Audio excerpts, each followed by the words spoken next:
You're good to go. Good evening. My name is Tamika Perrine, and I'm the Executive Director of Cultural Leadership. On behalf of the Jewish Community Relations Council and Cultural Leadership, I'm excited to welcome you here tonight. Cultural Leadership is a nonprofit youth leadership and education organization dedicated to creating a more just community by training and guiding area youth to become the next generation of civil rights leaders and social justice change makers.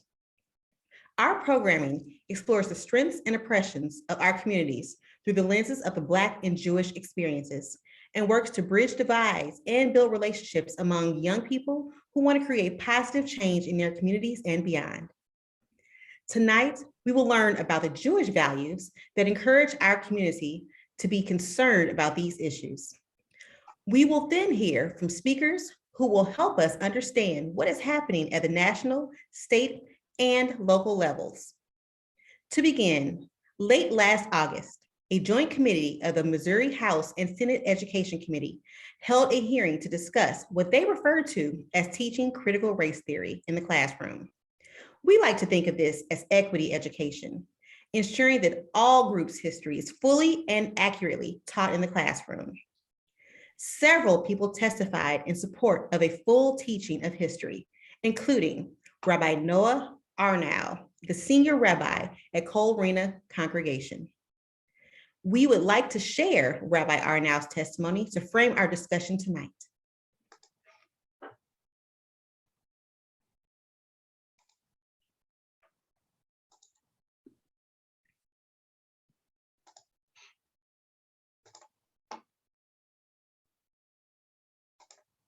Thank you for being here. Go ahead. Thank you, Madam Chair, members of the committee. My name is Noah Arnow. I live in St. Louis. I am a rabbi of Rinah, a synagogue that recently moved from University City to Clayton in St. Louis County. I'm also the immediate past president of the St. Louis Rabbinical and Cantorial Association. And I come to speak to you today, my first time testifying in this amazing building, I have to say, as a rabbi, as a Jew, and as a person of faith. What does it mean to be a religious person? For me, it means to be a person constantly striving to live up to God's hopes and expectations for me, for us. And these hopes and expectations that God has for us are understood differently across our various religious traditions. But across our religious traditions, along with expectations for how we are to behave and believe, there is also the understanding that we will fall short, that we will err, that we will sin. And that's why all of our traditions also have ways of repenting, of confessing our sins, of making amends, of being absolved, with the hopes, of course, of not repeating the same mistakes twice. In the Jewish tradition, we are now in what is called the season of repentance, the time leading up to and including Judaism's high holy days or days of awe, Rosh Hashanah, the Jewish New Year, and Yom Kippur, the Day of Atonement. So repentance is very much on my mind. This theme of our imperfection is found throughout the Hebrew Bible. Adam and Eve err right at the beginning. Cain kills his brother Abel. Jacob tricks his father and steals his brother's blessing. Joseph is sold into slavery by his brothers. The Israelites complain and rebel and worship a golden calf. Moses, the greatest prophet of the Hebrew Bible, does not get to enter the promised land because he disobeys God and strikes the rock instead of speaking to it. Our Bible is not a recollection of people behaving and believing with perfect faith and rectitude. Rather, it is an account of individuals and peoples sinning, missing the mark, and dealing with the consequences over the course of their lives and over many generations. Moses, in the first part of Deuteronomy, in his valedictory speech to his people, reminds them in great detail of all the things they did wrong during their 40 years wandering in the desert, and implores them to do better, to be better. History, American history, European history, African American history, ancient Roman history, any history, is filled with triumphs and accomplishments, as well as mistakes and defeats and embarrassments. To teach history honestly, and especially history that we see ourselves in, we must be able to acknowledge the moments that we are proud of, and as well as the moments of history of which we are ashamed. I believe in education that teaches students that they and their country are beautiful and strong and exemplary, and also not perfect, still having ways that we need to improve, still having mistakes for which we need to atone. We are good, and we need to be better. Both of these things are true. I'm concerned that the legislation that was proposed last term would make it difficult, if not impossible and illegal, to teach about wrongs that have been committed in history around the world and here in America. I am proud of America's promise of freedom of free speech, of freedom of religion, of our model of democracy where a hearing like this can occur without fear. There is so very much to be proud of about America. I could go on. Our children need to learn about the ways that America should make them proud, but also about the parts of our history that I, and I hope all of us, are ashamed of too. The book of Proverbs says, "One who covers their sins will not prosper, but whoever confesses and forsakes them will have mercy." Let us not cover over our sins, the sins of our ancestors or the sins of our nation. Rather, let us confess and make amends and forsake them and find mercy, atonement, and peace. Thank you all so much, and I welcome your questions.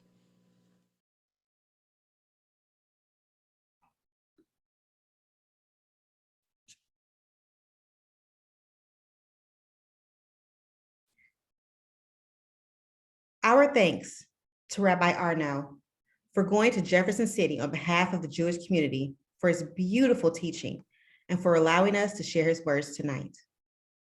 I would now like to introduce our first speaker, Dr. Lisa Gilbert, a lecturer in the Department of Education at Washington University. Professor Gilbert is an expert in social studies curriculum and instruction and in culturally responsive pedagogy. She has over 10 years experience as an educator, from teaching university courses and supervising student teachers in diverse spaces, from urban charters to public schools, to creating custom professional development programs for school districts and cultural institutions. Her publications have appeared in various academic journals, and her outreach has included interviews for Teaching Tolerance, Education Week, and NBC News. Dr. Gilbert will offer her perspective on how social studies education has changed over the last 20 to 30 years, why this has become such a polarizing issue today, and where schools should go from here. Dr. Gilbert. Thank you so much. That's a beautiful introduction and much fancier than the one that I sent. So I am deeply complimented. Thank you.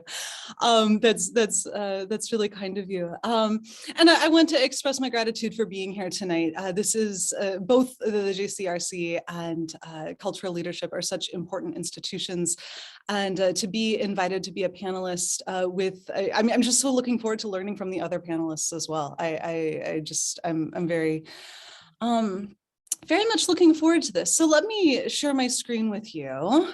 And I think now you can see my PowerPoint. Is that correct? Excellent. All right.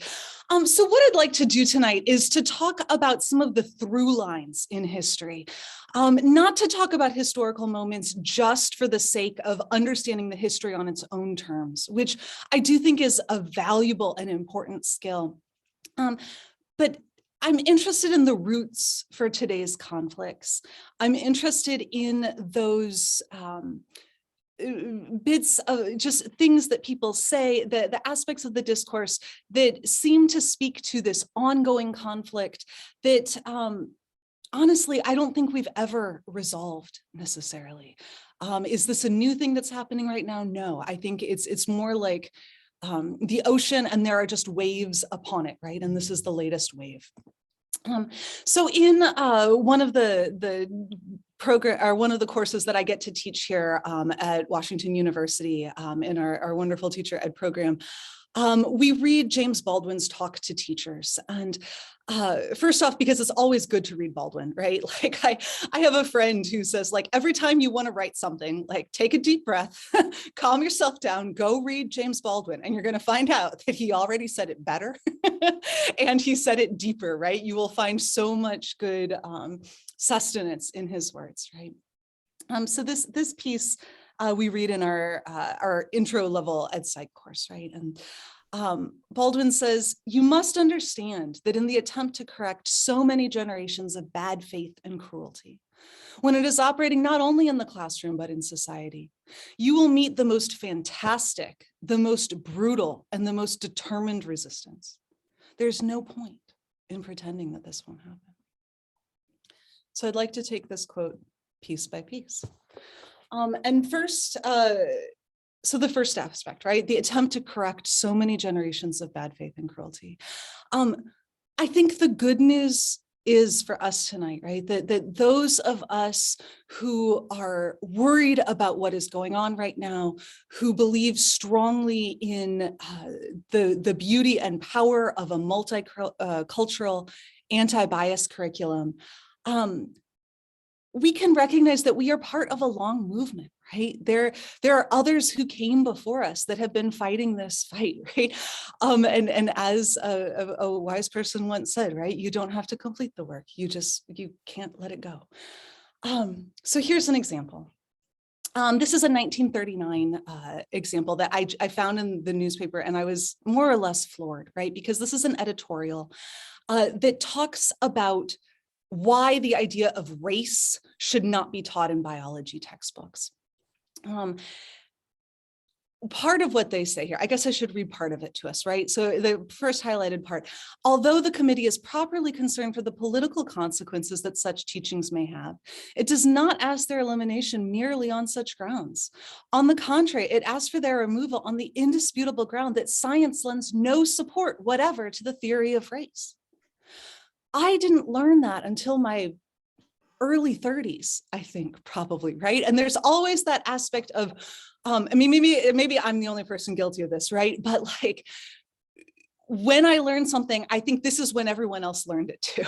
You know, that if I learned it at a particular historical moment, it must be that's when no, like, we knew that race was not a biological reality much, much earlier than I think we sometimes give it credit for. And here in this paragraph up here, they talk about differences in achievement and outcomes being a result of environment, not of biology.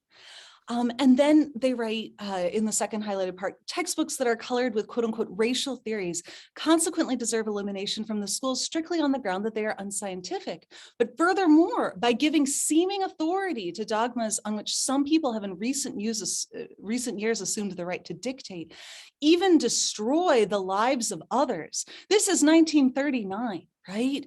Think about the rise of Nazi Germany. Think about what's going on, what kind of claims are being made about race, right? They help to carry on the principles that, if persisted, would mean the destruction of all civilized life, right? 1939. Here is a second example from 1941, and we see a textbook writer who is giving an argument that I think should sound relatively familiar to us today, right? It says, there are unfortunately people who believe that the process of education is one of indoctrinating students rather than helping them form sound judgments of their own. We assert that, on the contrary, our traditional liberties have substantive value, that they must be cherished in times of crisis, even more than in less troubled times. Writing in 1941, right? War is going on. And that it is in the school that our youth must be trained to think freely and soberly and to understand and experience the meaning of these liberties and the institutions in which they operate, right? This is saying, if we give children the raw material, they can form solid judgments of their own. We believe in their ability to come to these conclusions, right? And so opening up questions that might seem scary to open up, right? is safe. It's not going to lead us into something dangerous because we can have faith in kids to come to the right conclusions. What is really important for us to understand, and something that I think as I have worked to understand conservative movements in American education, both historically and today, and to engage in a practice of empathy and perspective taking, I have made the mistake of believing that this is a universal value.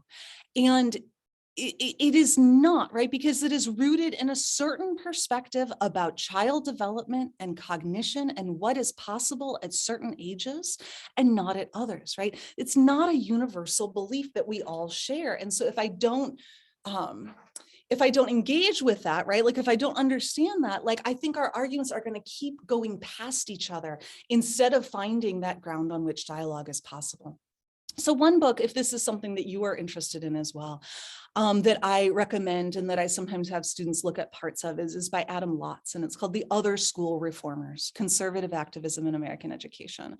And when we think about the progressive era in the early to mid 20th century, we have told the story of American education traditionally as a progressive victory, right? Of the kind of values and the approaches to education that should take place.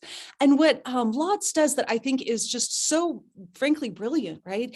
Is that he turns around and he says, why are you ignoring the history and heritage of conservative activists who have also shaped American education, right? Who have also contributed to this fabric that we have been weaving together, right?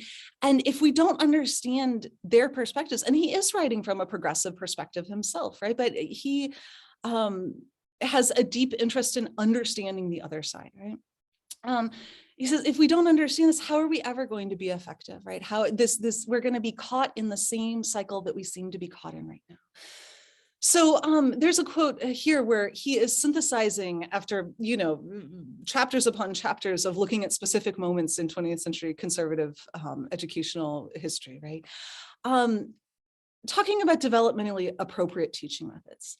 And he describes the perspective as this: if teachers assume that truth is something students must discover on their own, then gullible and romantic young people will tend to choose rashly. Look, we all make dumb mistakes when we're kids, right? Like we can all think about it. Like I find this to be, I see the appeal of this perspective, right? It says, instead, teachers and schools must take responsibility to pass on the inherited wisdom of the millennia of civilization. Schools must transmit truth, not merely act as facilitators for, as he puts it, the bumbling inquiries of immature minds. We will see this theme come up again and again in the history that I'm going to highlight for us today. I think I got off of the page. Let's go on. All right, so 1949, right? So what I want to highlight for us tonight as well is the important role of the Jewish community in advocating for decades at least, right? For anti-bias curricula, for pro-tolerance curricula, not just for Jewish children, but for all children, right? And so here is reporting on, this one is the NCCJ. Funds a study of textbooks looking at the ways that different groups are being represented or misrepresented, as the case might be. So here, this newspaper, this headline at the top, study shows that many textbooks distort our place in history. This newspaper is called The Afro-American. This is something that I think speaks to this long history of shared collaboration, right, between Jewish and Black organizations. And so cultural leadership, right, like is a wonderful organization that we have here in St. Louis. I think we can see, just the roots of such long history and advocacy together. Second one, this is from the ADL. This is a 1970 coverage of their follow-up study. They did a first study in 1960. The second one that the coverage is here is a 1971, where they're saying, like, basically, look, like we pointed this out a decade ago and not enough has changed. Like not enough has changed, right? So for example, they talk about a book that they called out in the original study, using the language of the time, right, describing the KKK as being effective in arousing the, quote, superstitions of uneducated Negroes, right? Like, if they don't trust us, it's because they're uneducated. It's because they're projecting something onto the larger country as a whole, right? Like, really, really deeply troubling phrase. They also point out here that Jewish representation in textbooks was problematic, right? To say the least. And they say, look, a lot of the like worst stuff has been taken out by this point, right? But there is not a holistic perspective that is coming across in the books of the time. And this is something too, this is the American Jewish Committee making a report at about the same time. This is a 1969 article, right? And one of the through lines, which I think we can see tendencies toward today as well, right? Like of this educating continued bias, that the bias happens both not only in terms of what is said, but what is not said, right? So there is minimization that occurs, right?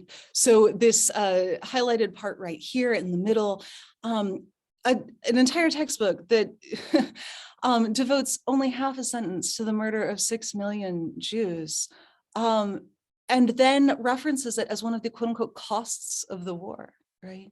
When we talk about curriculum violence as a concept, right? I think this is a disturbing and tremendous example of that concept, right? They also talk in the final paragraph about this absence of references to anti-Semitism, to bigotry, to understanding the continued persistence of prejudice, right? And I don't know, as a child growing up in the 80s, like I very much was given and learned to believe in equality, but I don't think that my schools gave me the ability to really understand that it was not yet a done deal, right? Like they wanted to perhaps protect me from seeing some of the ugliness that was still going on, maybe under the idea that if we didn't get exposed to it, that we would not ourselves replicate it, right? And this is a mistake. We know that this doesn't work, right? But you can see, I don't know, I feel like we can see how people fall into it. So now let's talk about the other side, right? Baldwin warns us that we will experience the most fantastic, the most brutal, the most determined resistance. There is no point in pretending this will not happen, he tells us. So here is 1923. This is in the middle of the high school movement, right? More Americans are going to high schools than ever before. I think there is some sort of decade in which the high school population increases eightfold, right? That suddenly the institution is becoming very important. You know, Americans do not routinely graduate from high school until something like the 1960s. I mean, it's much later than most people imagine in terms of like all geographic areas, all, you know, everything. But so in the midst of the high school movement, in the midst of this explosion in students attending these institutions, we therefore need more of them. We therefore need more teachers. And what is also happening in society is that we see this increased professionalization of many professions, right? And so when we think about teacher education programs being routes to certification now, right? Like the very like incipient roots of it are back in this time, right? Here is an example of people being very concerned about, now, wait a minute, what are my kids being taught in these schools that now more and more of them are going to, and more teachers are engaging them around these topics than before. And there's this probe that they take a look at, and this phrase of being un-American, right? Like this, I think this is one of the through lines to today. Definitely present in the past. I also think in what you hear said in this document, I hear a couple of commonalities with today, right? I hear all or nothing thinking.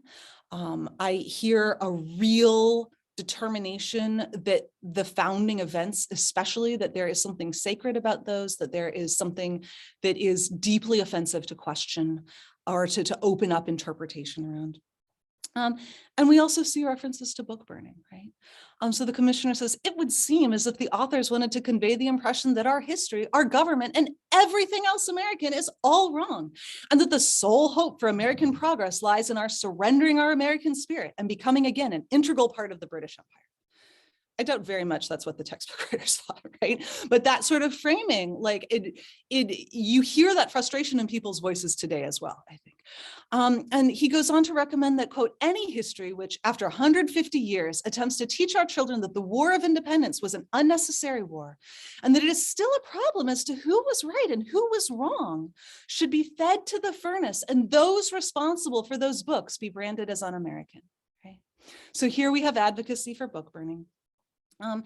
And we also see like that fundamental moments in the country's history, right? There is something so offensive about questioning those. And we look at the 1619 project versus then like the, response of like the 1776 commission, right? This question of calling into question, was it an unnecessary war? Do we know who was right? Do we know who was wrong? That those are questions that should not be opened up, right? I think this is a through line. Here is one from the 1930s.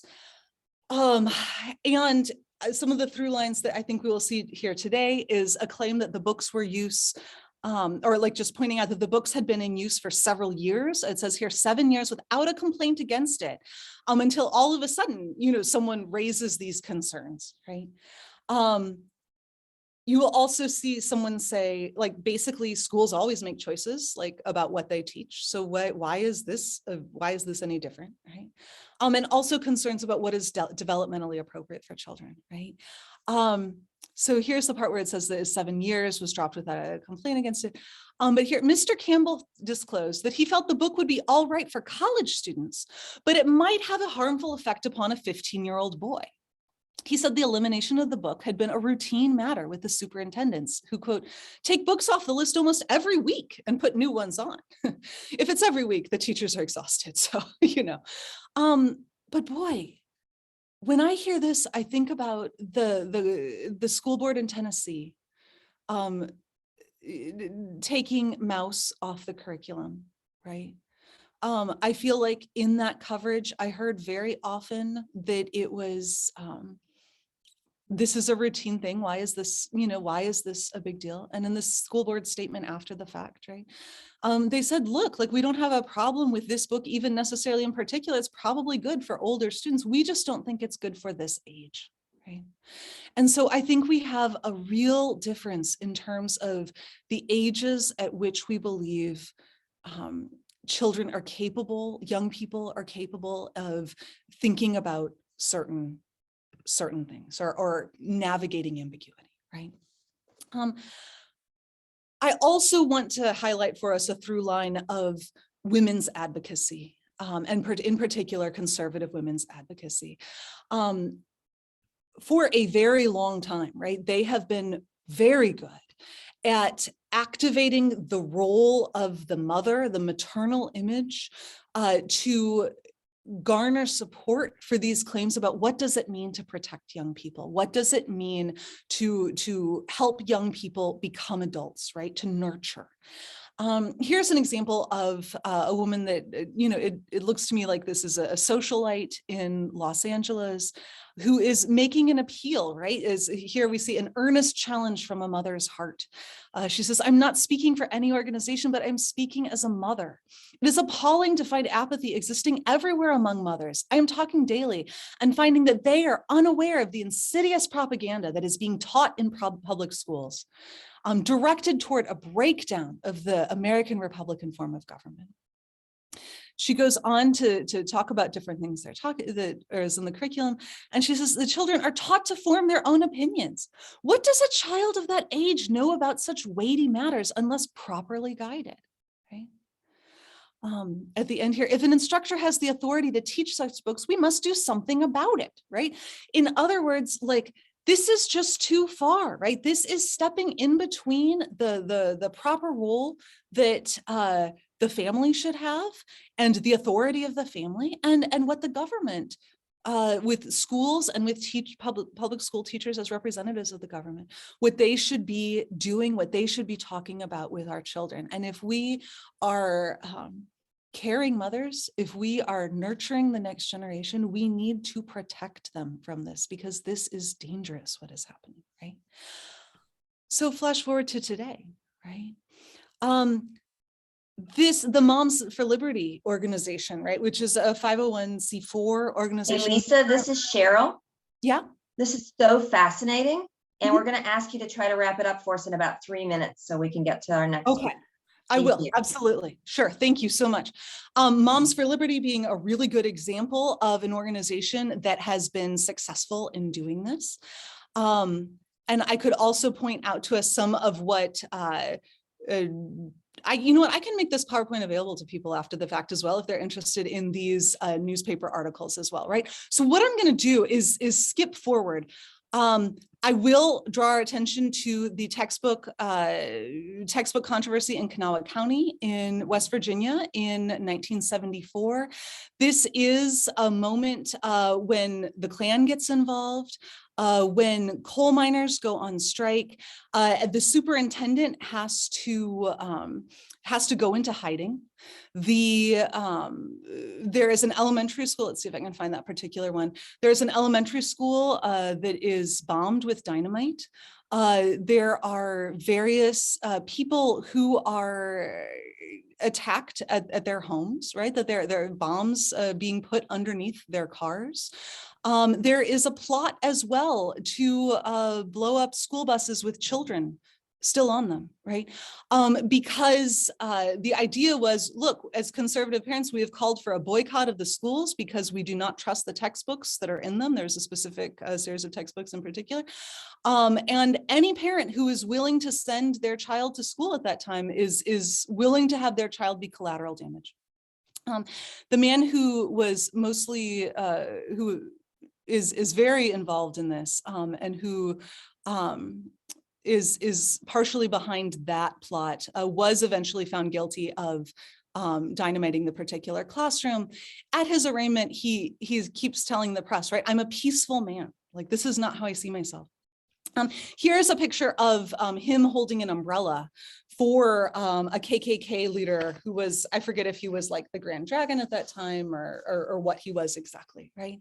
And so I think going to the present moment, right? When we think about what happened in Rockwood last summer, when we think about the district having to have personal security for administrators at their houses, that they received death threats, that they needed to start using metal detectors at the school board meetings, I think that they are aware that this is not something that could happen. It is something that has happened in history, right?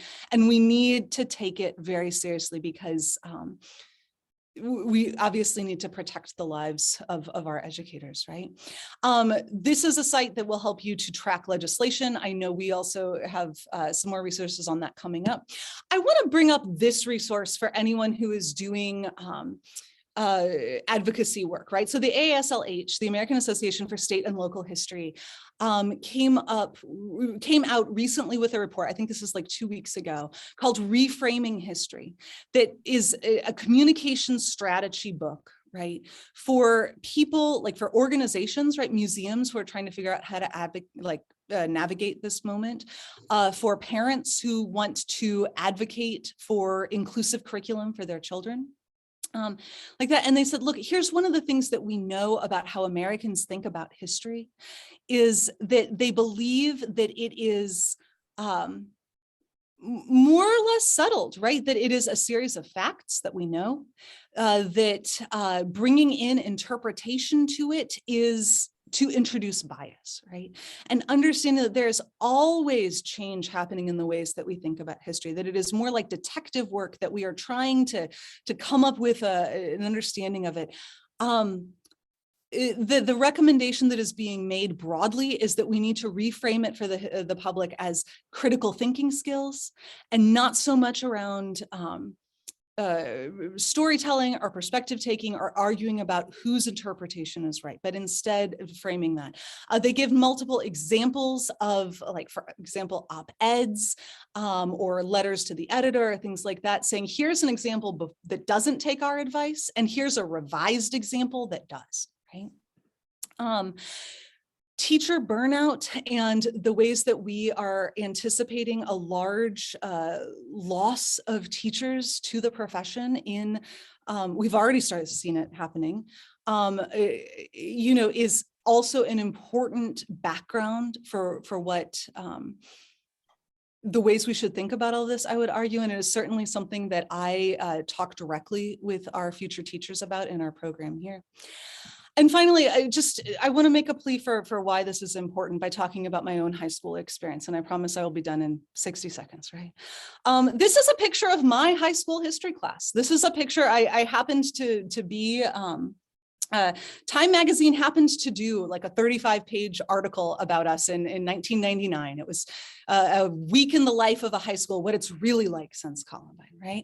And so I know, when I imagine and I think back about what my history class was like in high school, and I think, was it really? I can go back and look, right? And I know that this picture of students absolutely asleep, right? Looks extreme, but it really was like that every day. I took 2 years of classes with this teacher, right? And here it says that he's talking about, in this particular moment, is talking about the slavery population and how it rose, and asked if anyone has any questions, right? This is a classroom of students who do not understand the relevance of that topic to them today. And so when I was going back and rereading James Baldwin before my class discussed it a few weeks ago, right, I came across this line again, where he says, a price is demanded to liberate all those white children, some of them near 40, who have never grown up and who never will grow up because they have no sense of their identity, right? Everyone in this picture turned 40 in the last school year, right? And when I think about that class, when I think about that moment, I've had friends say, like, you seem like you're kind of still angry about your high school history class. Well, yeah, I am. I actually am, right? Because I needed to be ready to navigate a world where I would understand what happened to Trayvon Martin, I would understand what happened to Breonna Taylor, right? And if I have a way to understand it today, it did not happen in my history class, right? It didn't happen there. So it was a missed opportunity. And I thank you all for being here tonight and for being concerned about this topic and interested in where we go from here. So thank you so much. Thank you, Dr. Gilbert. And I'd like to take a moment to say thank you again to Rabbi Arnow, who has joined us on the call this evening. Hello.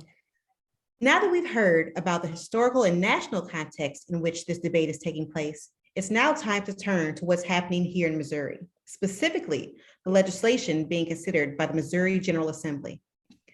I'd like to introduce to you Sharon Geuea Jones, the founding member of the Jones Advocacy Group. As an attorney and lobbyist, she's advocated on behalf of her clients in the Missouri General Assembly, at the ballot box, and in the courts since 2002. Her specialty is blocking legislative proposals opposed by her clients. With connections to both Republican and Democratic leadership, she finds creative solutions to even the most difficult legislative fights. Ms. Jones, in conjunction with the Missouri NAACP and the Missouri Educational Equity Partnership, is leading the Let Them Learn coalition in Jefferson City. She's been monitoring the legislation in Jeff City and will tell us where it started, where it is now, and where it is headed. Thank you very much. So as I think was mentioned at the very top of the discussion, there were a series of legislative hearings in the summer of this year, which is highly unusual. There wasn't a reason to have them. There wasn't legislation pending. There was no special session. There was just a general sense by a couple of chairs of committees that they wanted to have discussions about this.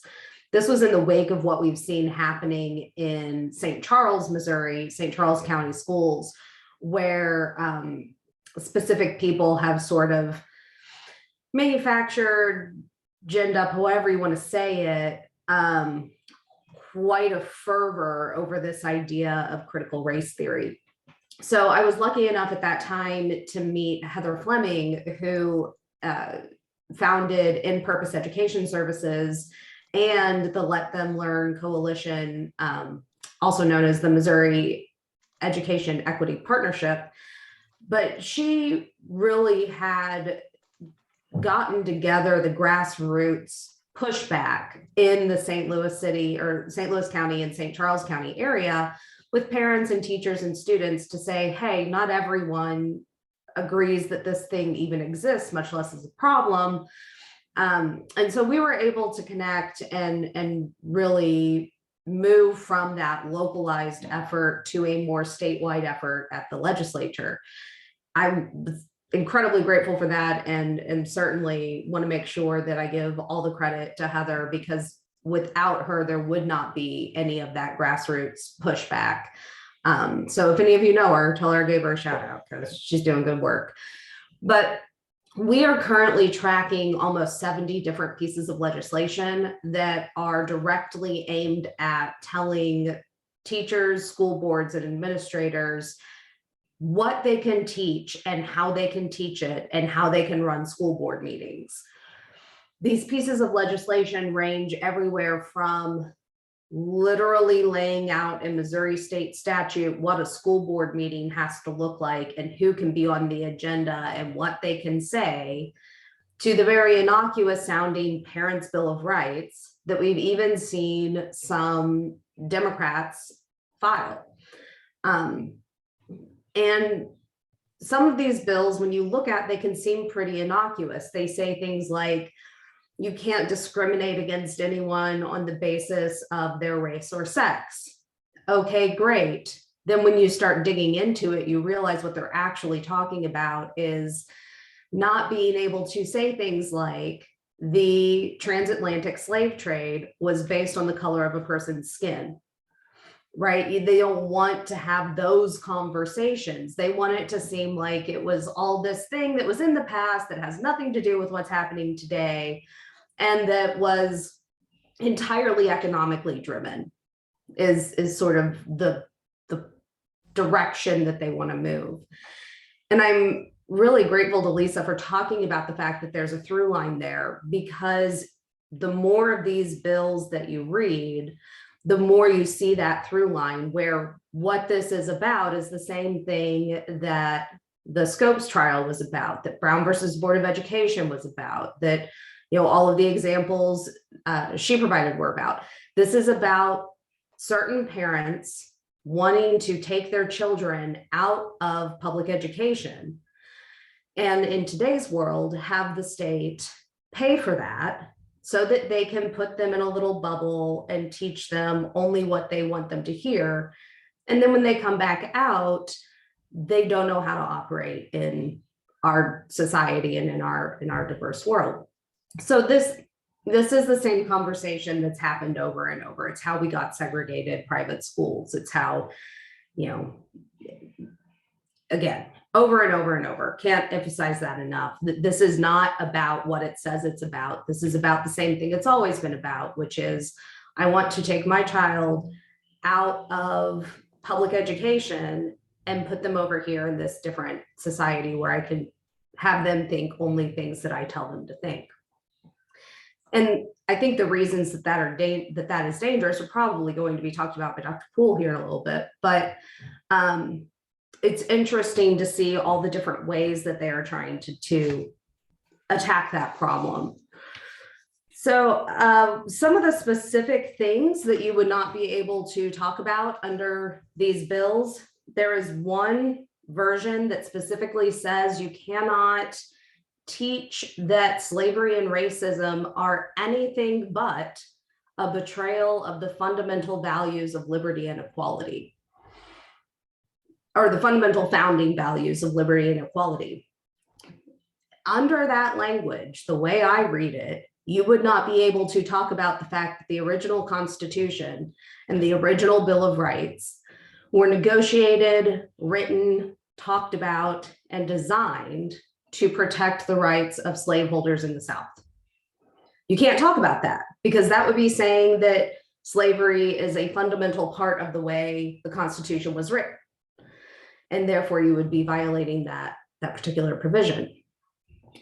The good news about all of this is they're not moving very quickly. The bill that is the most far down the path is actually a proposed amendment to the Constitution, HJR 110. And it is poised to be debated on by the House, but it is one of the Parents' Bill of Rights style, where it just wants everything to be transparent, which sounds great.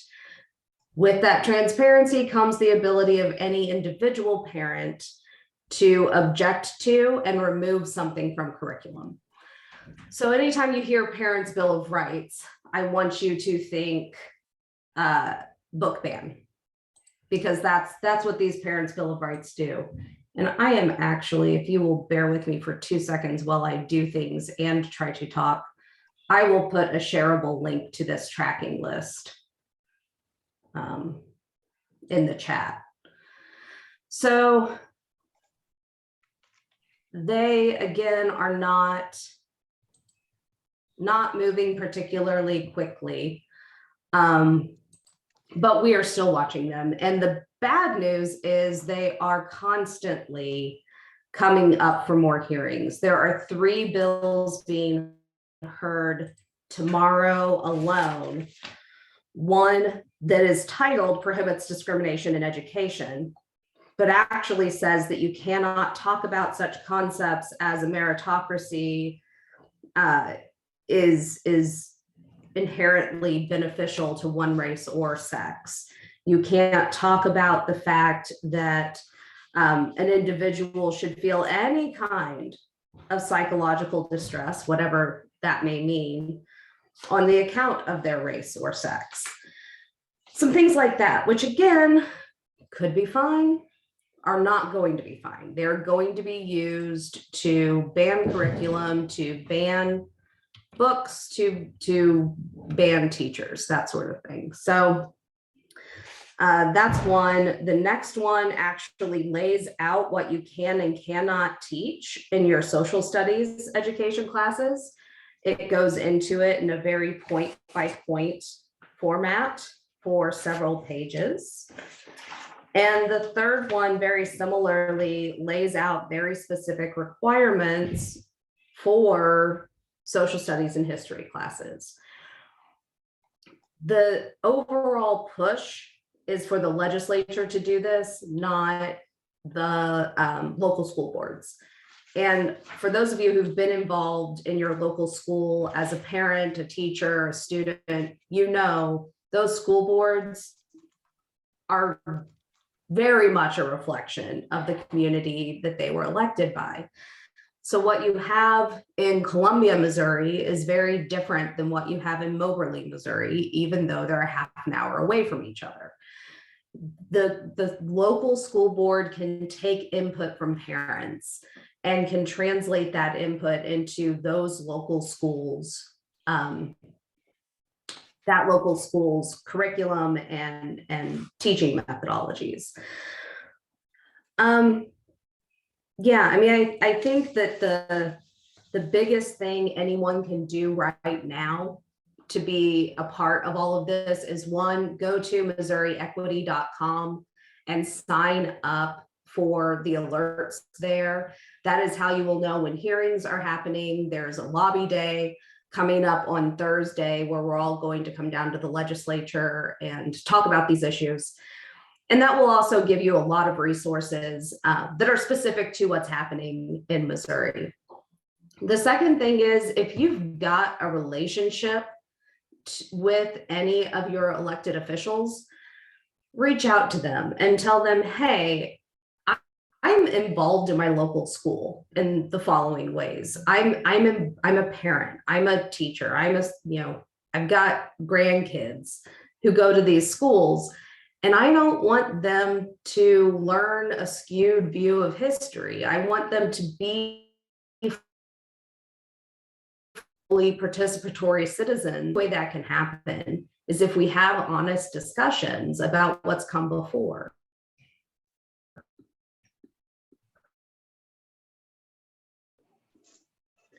Word, and you can't. Suggestion. I think, Cheryl, have you shared my contact information? I have not, but I will. And you're having a little bit of internet coming in and out. So, well, I just threw the Missouri Equity link in the chat, and I'll do my email. And yeah, please let me know anything I can do to connect you and get you down here to have your voice heard. Thank you so much, Ms. Jones. And now we'd like to bring it home. If some version of this legislation passes, what will it mean for our teachers, our classrooms, our students? Our next speaker is Dr. Cameron Poole, the Chief Equity and Inclusion Officer for the School District of the City of Clayton. He holds an essential role in ensuring diversity, equity, and inclusion are and remain at the center of the work of the district. Prior to joining the team in Clayton, Dr. Poole was the assistant principal at Rockwood Summit High School and a high school history teacher in both Wright City R2 and Parkway school districts. Dr. Poole. Thank you. First, I'm honored to be here and be able to speak with everyone today, just in terms of, if the worst does happen, what does that look like, and how should we respond? So I'm going to share my screen just to show a somewhat of an outline of what I'm going to talk about. All right. So impact in the classroom. If some version of this legislation passes, what will it mean for our teachers in our classrooms? I think the first thing to look at is the mission and vision of the district in which you are in. Kind of what was said earlier is that based off of, the political, and social makeup of a district, what the response can be different. I have an educator friend of mine who teaches in Texas, and they've passed legislation, banning, the teaching of actual history. And part of what he told me was that one of the districts that he worked in was fairly conservative in its views. So therefore, much hadn't really changed. But in other districts that were more progressive, there were responses to where if the community is okay with it, if the Board of Education is advocating for it, as well as the administration within the schools, that, the pushback in terms of continuing to teach or be culturally inclusive within the curriculum is not a problem. So I think the first thing is kind of what is the political and social pulse of the district that we're in? And again, that response has to come from the top down and not just solely down to the individual teacher. But as it gets to that, I think looking at our standards and looking at the language that's used in the classroom in teaching history and teaching conflict in history, it makes it extremely difficult, and even trying to fathom how history can be taught or how the humanities can be taught. I think one thing to really, in terms of not necessarily covering your tracks, but really being able to sit down and have the conversation. One thing that I talk to our teachers about is really being able to provide rationale, for your lessons, the same way you would do, for any lesson, be it one of conflict or, one that's fairly mild in conflict. So, language in terms of perspective, worldview, cultural norms and context, cultural motivation, social structures, all those words and that vocabulary come from our state and local standards for the humanities in terms of social studies and English language arts. So, in my opinion, and in speaking with a lot of educators, it's really sticking to those standards, and our standards give us a lot of leeway to really be flexible, in how we teach. Like, for example, one of the 6th grade ELA standards talks about explain how plot and conflict reflect historical and or cultural context. well, a lot of our books are written, during certain times, and the historical context of the times are usually reflected in those books. So in terms of having those conversations, we have to understand cultural context and things like that. And I think in terms of, talking about the rationale toward a lesson, if we're pulling it back to our state standards and what exactly our state standards say, they put us in a position to really, really justify, exactly what we're doing. So as we're talking about cultural contexts, what are elements of culture, identity, geography, political leanings, really looking into defining what cultural context is, and what historical context is, and really using those words as kind of a foundation of what we're teaching.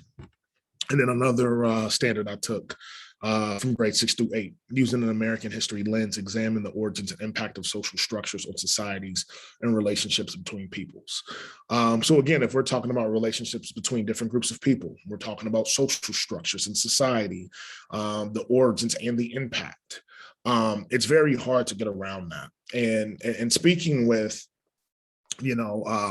folks who are speaking out, against, how we want to teach and get to where we want to be, having the conversations in this way. And I think, our big thing is, equipping our teachers with, the necessary language, and kind of putting an emphasis on the standards to really defend what we're teaching.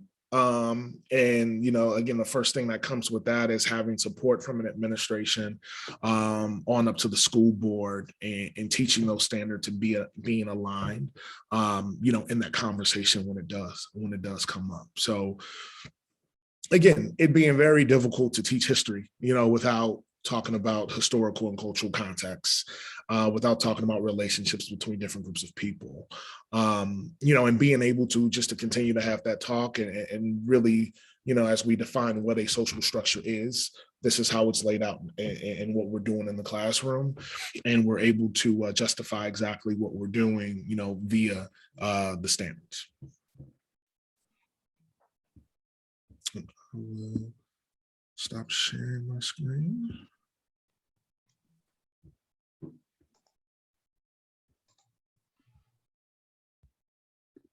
All right, thank you so much, Dr. Poole. Now it's time to open up the meeting to questions and discuss what we've heard this evening. We'll bring all 3 speakers back to your screen to answer your questions.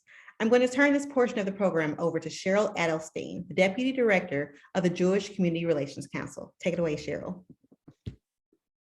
Hi, everybody. I am working on spotlighting here. Lisa, there we go. So it's now time, as Tamika said, to open up the meeting. Thank you all for your patience. We did promise you the opportunity to ask questions, and we're going to stick around for as long as we let people, as long as people want to ask questions for the next 15 minutes or so. You can type your questions into the chat, or you can use the Zoom icon to raise your hand and we'll call on you. You're all muted now, but you can unmute yourself if you wish to speak. So I see one in the chat, so we'll start it with Laura Horowitz's question from Dr. Poole. She'd love to know, what are you hearing from educators across the regions about their fears and concerns?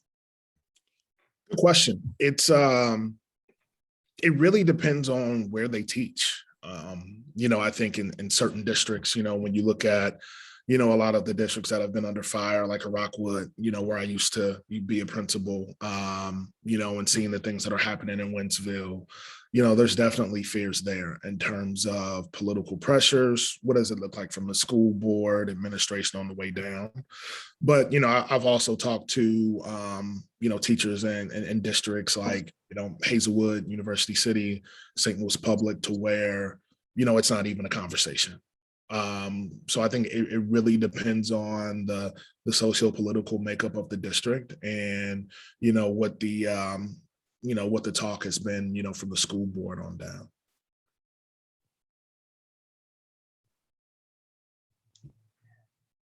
Who would like to go next? Is there additional questions or thoughts about what you've heard? This doesn't have to necessarily be a question. You can just jump in with whatever you're thinking about. There's another question that Laura had for Sharon. She wondered, how would you address that many of the founders were enslavers with this new legislation? I think the short answer is very carefully and using some of the language that Dr. Poole was offering. But I think that practically you would not want to do that. You would not want to risk your licensure, a lawsuit against your school district, any of that, without first talking to your administrators, going through their general counsels, etc., to clarify that your lesson plans don't violate this. And that is a terrifying prospect, especially for teachers who try to keep their lesson plans relevant and flexible to their classrooms. So, short answer is you just wouldn't. You would try not to. Thank you. Nancy Solomon Deloge just asked, as local school district elections are coming up, are there code words we should look for in electing board members who favor teaching a more inclusive curriculum? So I would look for candidates who are going to oppose the bans. So candidates that we would want to help. I would look for words like a full and honest telling of history, looking for words like quality education, that sort of thing. The ones that you want to look for that are dog whistles are anytime they want to start talking about diversity education, Marxism, anytime you see someone saying things like we shouldn't be indoctrinating our children. And then the one that's kind of insidious is if you hear the phrase, our kids should be comfortable in their classroom, that's someone who doesn't want to have these conversations. And I don't know if folks out in Rockwood are probably hearing a lot of that, so they might have some additional things that are being thrown around. Yeah, transparency and parents' rights, exactly. Those are ones that are code for weekly and stuff. That's one of the things that here in Kirkwood, I know that there are certain candidates that are probably stealth candidates, and it's really hard to figure out exactly where the candidates all stand. I know that parental bill of rights, I know that that's a dog whistle. But are there organizations? Is there a way to check to see whether they're getting money from outside organizations? So every candidate, even at the local school board level, has to file with the Missouri Ethics Commission. So you can go there, you can check with your county clerk's office to see what their filings are. No Left Turn Missouri and Missouri Prosper are the two groups that are pushing this. You can also look and see if they've been endorsed by Dr. Mary Byrne, who is a woman who claims to have a PhD, which bless her if she does, but she is the expert supposedly on how to root out whether or not CRT is being taught in your school district.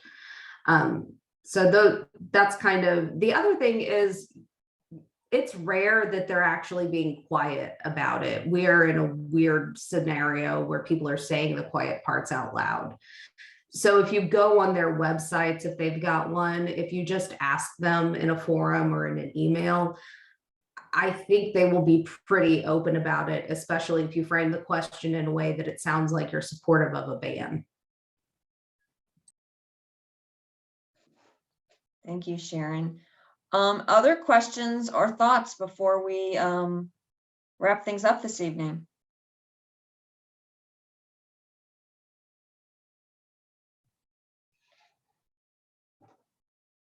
Okay, well, we must have covered everything so beautifully that no one has any other questions. I question this stuff every single day.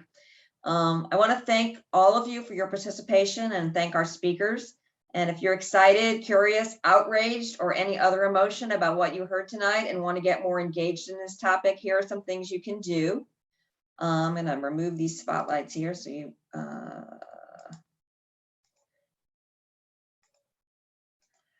Here are some things you can do. On Thursday, as it's been mentioned, JCRC and Cultural Leadership will be co-sponsors on an Educational Equity Lobby Day being sponsored by the Missouri Educational Equity Partnership.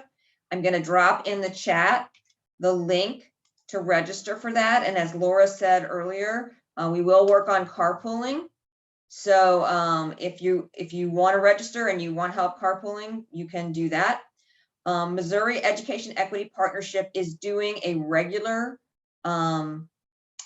newsletters and legislative bulletins on these issues. So I did drop something in earlier, but if you want to join their mailing list, here is the link to that. And finally, tomorrow there's a special training being offered via Zoom. It's called on using strategic influence to create change in your school district. And it's being taught by an organizer who is coming into the St. Louis area. And the skills will be taught are applicable to talking to any elected official on any topic.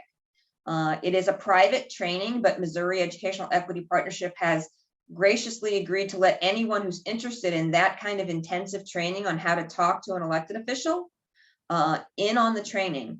And rather than giving you the link to that, I'm going to give you my email address. If you're interested in the Zoom tomorrow night for that training, just send me a quick note and I will send you the link.